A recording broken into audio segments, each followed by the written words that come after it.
પર અમિત ચાવડાના પદ ગ્રહણ સમારોહમાં પરેશ ધાનાણીએ મોટું નિવેદન આપ્યું છે। પરેશ ધાનાણીએ કહ્યું, ડરો નહીં, સ્ટેજ પર બેઠેલા બધા એક જ છીએ। ગુજરાત કોંગ્રેસના પ્રભારી મુકુલ વાસનિકને સંબોધી નિવેદન જાહેર કરવામાં આવ્યું છે।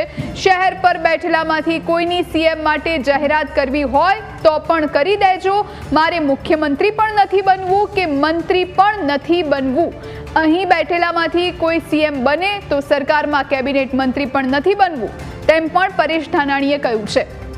સલાહ નહીં આપવાની, સહકાર આપવાનો સંકલ્પ લેવો જોઈએ તેવી વાત પણ તેમણે કરી।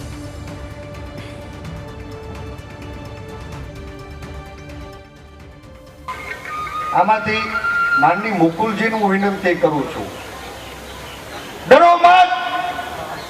જેને મુખ્યમંત્રી ઘોષિત કરવા હોય કરી દો, જેને જાહેર કરવા હોય કરી દો। આખોય મંચ એક છે। હું વ્યક્તિગત સંકલ્પ કરું છું, અપેક્ષા હોય, મહત્વાકાંક્ષા નહીં। મારે મુખ્યમંત્રી નથી થવું, આમાંથી તમે ગમે એને મુખ્યમંત્રી બનાવો, એની કેબિનેટમાં મારે મંત્રી નથી થવું। મારો સંકલ્પ એ ગુજરાતના જે પીડિત લોકો છે એને આઝાદીનો શ્વાસ મળે ને એના માટેનો મારો સંકલ્પ છે।